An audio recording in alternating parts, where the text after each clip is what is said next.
ou ataques a nenhuma pessoa. O vídeo apenas tem a intenção de brincar e se divertir sem fazer mal a ninguém. A pessoa mencionada no vídeo já autorizou o uso de sua imagem e já foi informada sobre o tema do vídeo. Aqui eu tô no Instagram da pessoa mencionada no vídeo. Aqui eu peço para ela permissão para postar um vídeo sobre o relacionamento dela, né? Dou detalhes aqui sobre o que é o vídeo. Aqui há uma conversa sobre eu já ter feito a live e tal. Aqui eu aviso que o vídeo vai tomar uma proporção maior do que a live, provavelmente. E aqui ela diz, tudo bem por mim, obrigado por perguntar. Ou seja, tá aqui a autorização da pessoa mencionada no vídeo. Se você, robô do YouTube, tá analisando aqui meu vídeo, ó, é assim que eu te vejo. Para mim você é isso aqui, ó. Pra mim você é desse jeito assim, ó, robozão foda. Tá, a gente vai ver um assunto aqui do momento. Cara, assunto... Ah, aquele assunto... Sabe aquele assunto good vibe?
While you and me repeat, this bittersweet heat is suffocating. I'm waiting and always hesitating. Kryptonite desires set my heart afire. Heart on fire. Set my heart afire.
Suffocating, I'm waiting and always hesitating.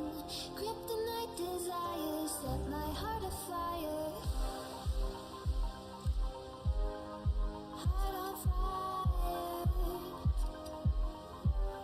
Set my heart afire. Yeah.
On that day, mankind received a grim reminder.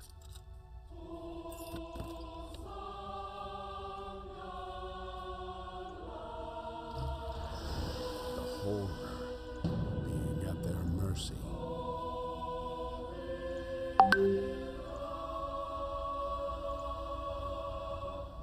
Home was a pen. Humanity, cattle.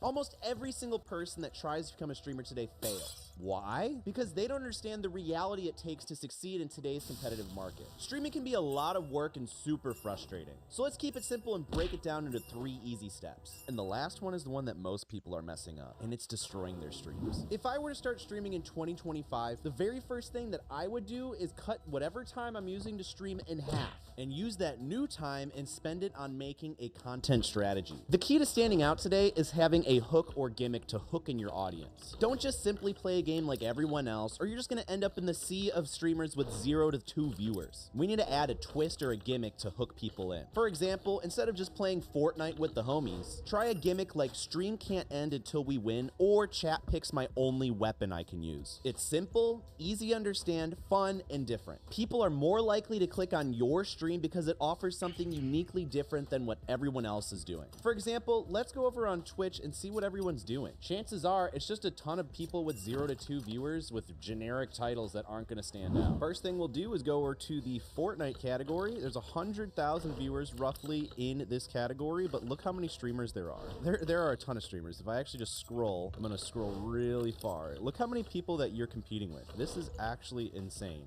And you can see that we're still at like 20 viewers. So like when you're starting out with 0 viewers, it's going to be rough. So I know it's going to take a while. So I'm actually going to go all the way back up to the top and change it from viewers high to low, from viewers low to high. And let's see, 1 viewer, 1 viewer, 1 viewer, 1 viewer, 1 viewer. And you have 1 viewer because yourself is the viewer. So like, look at all these people with 1 to 2 viewers. Like, look at these categories. Join. I don't know what that says. Untitled broadcast. Don't know what that says. Don't know what that is. Can't read that. None of these titles are very interesting. None of these titles actually make me want to go and click and see what's going on here. Fortnite exclamation point. Like, could you try a little bit harder, please? New Fortnite season. Okay, who cares? Like Fortnite.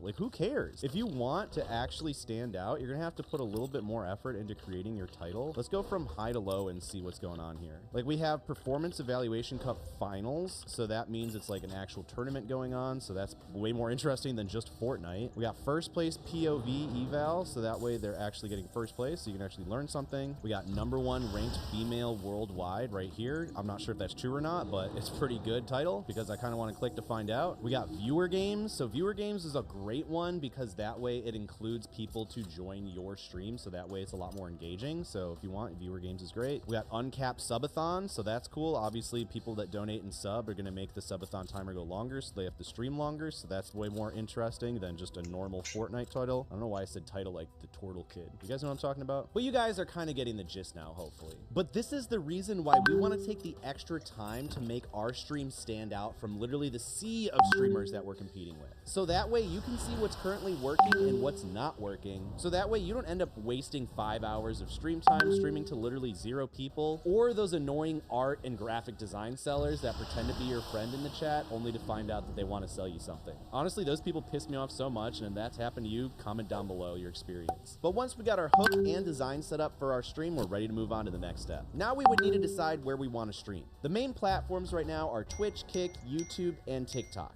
This is where our live content's going to be focusing on. But here's the problem. problem. As soon as we end our stream, we are non-existent to these people. They will forget about us as soon as we hit that end stream button. But I got a fix for that, and we'll talk about it in just a second. But for live streaming, I'd actually focus on multi-streaming, because now you can. You can multi-stream to Twitch, Kick, YouTube, TikTok, all of them at the same time if you wanted, or you can multi-stream to just Twitch and Kick, Twitch and TikTok, etc. Because instead of wondering, oh, did I mess up by not streaming on this platform, can literally multi-stream, and that way you know for sure which platform is going to be the most lucrative and the best for you. Now, I've heard mixed reviews on all of the platforms, but the one platform that remains tried and true for the best opportunities is still Twitch. So if you plan on multi-streaming, make sure to at least include Twitch in your multi-streams. This is simply because Twitch has had the most amount of time to develop their live streaming platform, and so there's been a lot of culture and communities created on Twitch that have already been established, so people pretty much know what to expect when they're going to Twitch, both on the viewer and streamer standpoints. Which means that there's a ton of demand, a lot of people wanting to watch live streams on Twitch. However, there are a ton of streamers we're competing with, which is why we need to be more creative and make a content strategy when we go live. So that way we can actually compete and take over the other streamers that are not putting in any work pretty much, as you can kind of tell by those pathetic Fortnite titles. But after implementing our hook, having a nice stream design, and streaming and multi-streaming to all these platforms, as soon as we hit end stream, we are non-existent to these people. So how do we fix that? Well, after your live stream ends, you'll want to edit it into two different things. Number one is a long-form YouTube video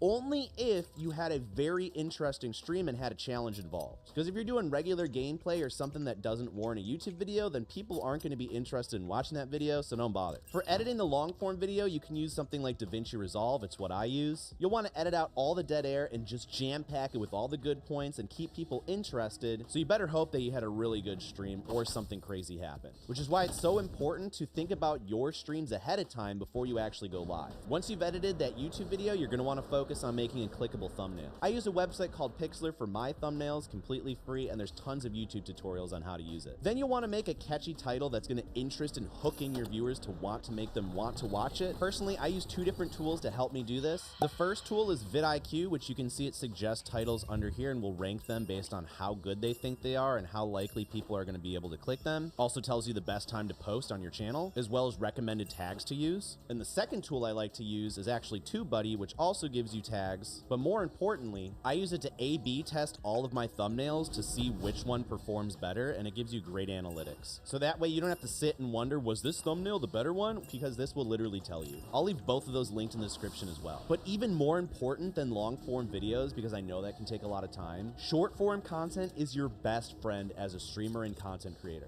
Why? Because it allows you to test all these different ideas so much quicker and get way more results in a shorter amount of time. Instead of wasting 10 hours on a long form video that flopped, you only wasted like 10-15 minutes on a short that didn't perform. And honestly, short form content is overpowered right now. We'll take the same principles that I talked about in the YouTube long form section just about a minute ago and apply them to short form. So focus on the hook, because they don't have thumbnails. It's really just the first 2 to 3 seconds that matter, so make sure that you have an exciting hook, or you can stitch it with the trending meme that's going on. For example, I saw one that says, "What are you doing on your Friday night?" And it was this Counter-Strike streamer who was doing his stream and a funny moment happened. And it kind of went viral. Just got to make sure that your viewer knows what to expect within the first 2 seconds, and really just create that curiosity to make them want to watch to the end, since they're swiping into your short form content instead of clicking on it. And you can make short form content from your streams in a couple of different ways, so let's jump in. If you're streaming on Twitch, you can just go over to your creator dashboard, and then you can go over to the content tab and then clips, assuming that your viewers have created clips, or you've used the clip button in your stream manager tab. You can add a little clip button here, clip that, and clip it during your streams. But once you have your clips here, you can actually go and turn them into vertical format over here, and you can do share portrait clip like that, and then you can edit the layout, and then you can also edit the layout one more time, and then you'll be able to pick the content right here, or you can also do stacked and be able to pick your webcam. This is a bad example because it's IRL, so I probably wouldn't do stacked, but if you're playing a game, you'd have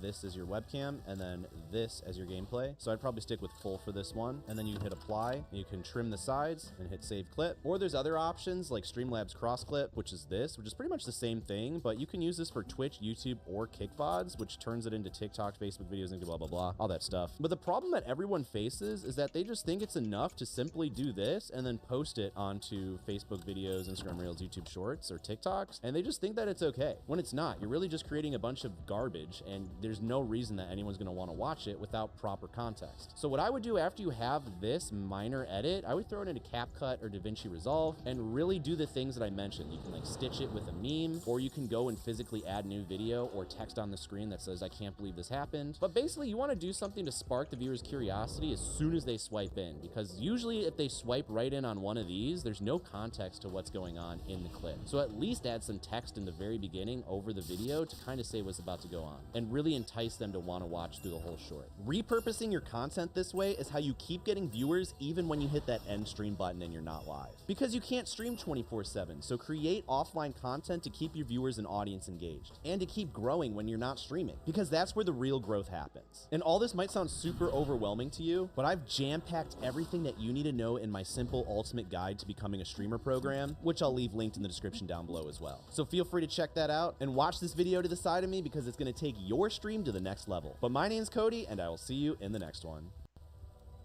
Growing your stream is brutal. There are thousands of unspoken rules that nobody tells you, so today I sat down to write out 10 tips.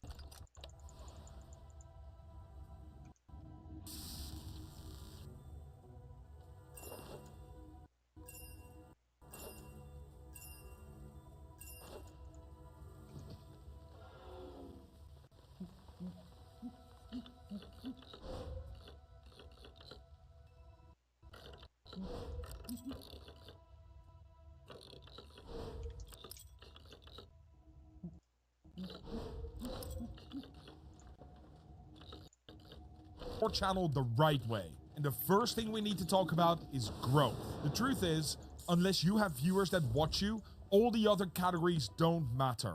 You can't make any money or enjoy engagement with your community unless you have people that actually watch your stream. Everybody knows that Twitch doesn't do much to help you grow your channel. Especially if you're just starting, you are not going to have many viewers. And since Twitch sorts its channels from most to least viewers, people are going to have to scroll very far to find you. Something most viewers won't do. Twitch has been working hard on making your channel more discoverable by providing features such as stories, which make it easy to share your clips on Twitch. But that alone is not going to help you find more viewers. You need to get those amazing clips out to people outside of Twitch, so that you can then bring those viewers back to Twitch. But learning how to edit and remembering to post can be hard, especially if you're working or studying full-time. That's where Nexus Clips comes in. Nexus Clips helps you find the best moments of your stream and edits them automatically in your browser, so you can post them directly to YouTube and TikTok. All you need to do is go to nexusclips.com, sign up, and link your Twitch account. After you're done streaming, your clips will be ready and waiting for you in Nexus Clips. They will even have a virality score to let you know if your clip is likely to go viral. It automatically adds a title and captions, which you can edit easily and style to fit your brand. Short form is king, and you too can create shorts that get thousands of views. Check it out now on nexusclips.com and use code DELTA for a discount. Thank you Nexus Clips for sponsoring this video. While Twitch is trying to make discoverability easier for new viewers, it is very hard to make any changes because most people don't even browse for new streamers anymore. They just open the website, see if there are any channels they follow that they want to watch right now, and if not, they go do something else. But that is not the biggest problem with discoverability. For you to be discovered on Twitch, you need to be live when a viewer is looking. Otherwise, your channel is just invisible to them. It's like running a shop. You can have the best products and the most attractive storefront, but if you're only open a few hours a day, you'll miss most potential customers. The moment you close up, it's as if your shop never existed, which is why it is so hard to compete with online shops where you can find what you need and order it anytime. But they are trying to add things to help with that. Stream Together is the newest feature on that list, which allows you to collab with other streamers, even allowing you to add their webcam and stream to your screen. This feature can also combine your chats and viewers, so you can appear higher in the category and not miss out on the conversation the other streamer is having. The problem is, you still need to be live, which is why Twitch gets a 2 out of 5 stars for discoverability from me. And it's the same for Kick. Kick uses the same ranking system and only displays your channel if they are live. just like Twitch. The only benefit of Kick versus Twitch is that there are generally fewer streamers on Kick, which means that there is a chance you rank higher in the categories than you would on Twitch. Because of this, I'm also going to give Kick 2 out of 5 stars for discoverability. YouTube solved the problem of needing to be live before it even became a live platform. On YouTube, you have one channel for your videos, shorts, and live streams. It doesn't matter if people subscribe to you for your videos, your shorts, or your live streams. When you go live, your stream will be pushed to them and is very likely to appear on their home screen at least once. At the same time, the algorithm is trying to find viewers for you, so potential viewers that get served your live stream are far more likely to click it. Unlike Twitch and Kick, your live stream will also continue to be recommended to people just like your videos would, because it's automatically saved when you end your stream. That means even if people do not catch it live, there are more and more people that will go back and watch the VODs of earlier live streams, especially if it's episodic. Before we move on to the next point, your main takeaway for discoverability should be that no matter where you are streaming, you need to do something besides streaming to get people over. And it does work. I see people pop in for my TikTok or YouTube weekly on Twitch. All in all, YouTube gets 4 out of 5 stars for discoverability, and next up is engagement. Now this is what Twitch has managed to get down to a T. If there's one thing Twitch does better than anything else, it is this. And that is because their platform is 100% dedicated to live streaming. The culture that they have built around the interaction with the streamer and the stream makes this a great experience for both the streamer and the chatters. Back when I streamed a few months in 2017, Twitch had a 10 to 30 second delay between when the streamer said something and when the chat replied. They managed to reduce the stream and chat latency to a point where there are now seconds of delay at most. The ability to chat like that makes the direct interaction between the streamer and their viewers one of the main reasons why streamer communities are so tight-knit. But that is not all they do. Integrations with games, either natively or through extensions, allow your viewers to directly interact with the game you are playing. One of the most successful games that has done this is PlayTub, which allows viewers to visit the streamer's restaurant and make an order just with chat commands. They can also vote on things that make the game more difficult for the streamer as well. Another thing that Twitch has is channel point rewards. Channel points are a currency that you build up as you watch the streamer, and the rewards allow you to redeem these points to interact with the streamer or the game, send sound bites, or unlock some of the streamer's special emotes. This is something that Kick has only recently added, and YouTube can't do this without an advanced bot that require you to put hours into setting that up, while Twitch can do it natively. Twitch has also made it super easy for you to keep your community fun and safe while you engage with it. They've introduced extensive automod features which moderate your chat even when you're not paying attention to it. It's super easy to set up and is completely modular, so you can choose how strong you want it to react to different settings. They have even implemented a panic button called Shield Mode, which allows you to lock down your chat completely in case someone is acting out, and you need a few minutes to ban the people and catch a quick breath before returning. That Twitch was going to win this one was not up for debate. 5 out of 5 stars. But what about the other two platforms? Well, Kick has many of the same features as Twitch. Low latency chat, a similar culture, channel point redemptions, but there are also some differences. Kick has implemented gifts which allow you to spend kicks, more on what they are later, to make things appear on screen for both the streamer and the viewers. This is something Twitch has been testing for the past 6 months, but not everyone has received access to them yet. And while Kick has the same low latency chat and similar culture, there is a significant difference. Kick is a much newer platform, and much like the early days of Twitch, it is the Wild West out there. From people using bots to spam hateful comments in people's chats to emote spammers, Kick is currently not as safe or easy to moderate as you might want. While they do have an automod feature, this feature is a lot less versatile than Twitch's version, and because they do not have an anti-botting policy, there are times where suddenly you have hundreds of bot viewers trying to get your channel banned, and there is nothing you can do about it except ban them one by one. Not something you can do in the middle of your stream. While I'm sure this is going to get better in the future, I can only judge Kick on what they have now. 3 out of 5 stars. And YouTube is very different. YouTube's chat engagement and culture are a lot less well defined as Twitch and Kick's are. On YouTube, people are much more likely to just watch and not chat. what's commonly called lurking. Due to that low chat interaction, it can be hard, even when you have a small community, to create an atmosphere where chatting with your viewers becomes normal, and so you have to rely on talking to yourself a lot more. To give an example of the difference in culture, I can easily have 20 to 30 viewers on YouTube and triple that on Twitch. But where the chat interaction is nearly constant on Twitch, YouTube sometimes goes 10 minutes without a single message being sent. Since YouTube does not have an easily accessible API, at least not one that allows for two-way traffic, there are also far fewer options for you as a streamer when it comes to interactions. No integration with games, no channel point rewards, and only a few bots actually support YouTube commands. If they would finally bring something like channel points to YouTube, it would make the decision between which platform to go for so much easier. All in all, engagement is not where YouTube excels. 2 out of 5 stars. Okay, time to crack out the big guns. Monetization. To get monetized on Twitch, you need to become a Twitch affiliate. Despite the new changes that claim you can get monetized